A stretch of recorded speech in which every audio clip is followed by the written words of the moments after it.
Hi everyone, today I'm sharing a little bit about a bicolored plant called Tradescantia spathacea. Let's start off with some names. The ones in italics are the scientific names and the others are common names, so don't be confused if I use another name later. Now moving on to plant anatomy. Tradescantia spathacea does not have leaf stalks, so if you look closely, you can see that the leaves and flowers are joined directly to the stem in a spiral pattern. The leaves are quite thick and green on top and purple below.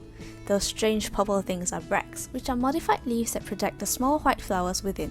It has rhizomes, which are modified stems that grow horizontally. They act as food storage and can develop into a new plant. See how it's joining these two plants here?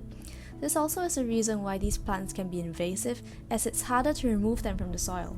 Now let's have a look at a time lapse of 3 flowers blooming.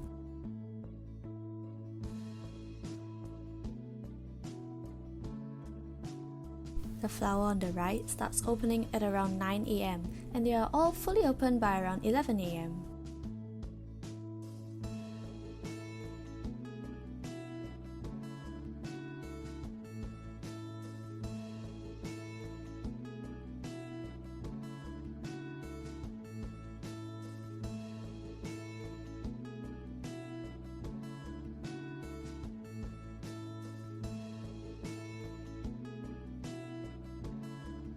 We can see that the flowers start to close after 1 PM, so they're open for quite a short time.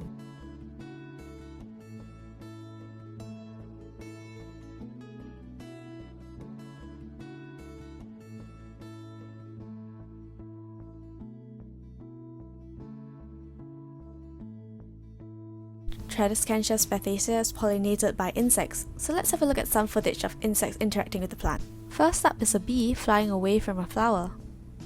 Did you miss it? Here it is again. Next are these flying grey insects. I think they're gnats flitting around.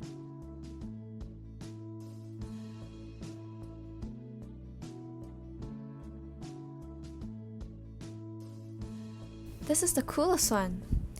A spider I found hiding in a flower I harvested.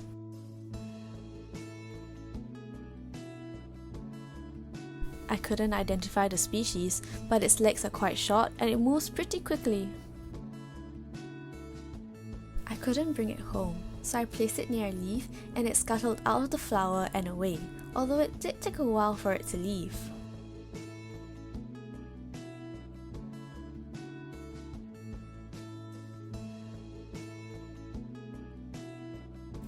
Oops, lost track of it for a while, but now it's back on the top surface of the leaf and running towards the stem and flowers.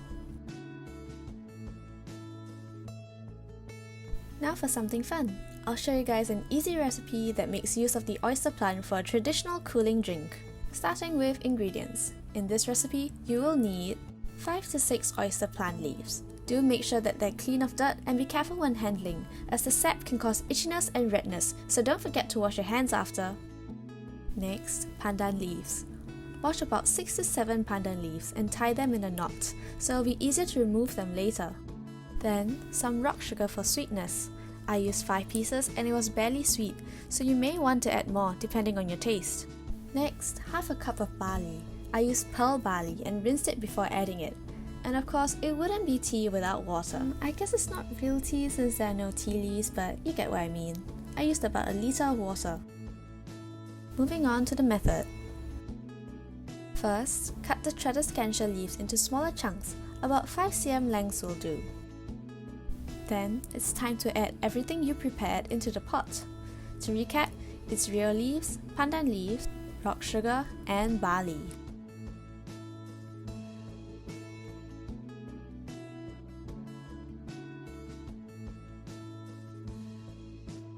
Bring the water to a boil and don't forget to stir. Once the water is boiling, lower the heat and let it simmer for half an hour. If you notice the water level dropping too low, add a little more. Once the half hour is up, you're done! It's time to enjoy your purple drink. Look at it, a pale purple tea that's pretty and good for you.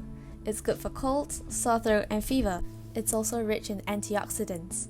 Just be careful not to eat the leaves raw because it will hurt your mouth and throat. With that, I hope you enjoyed this video and thanks for watching.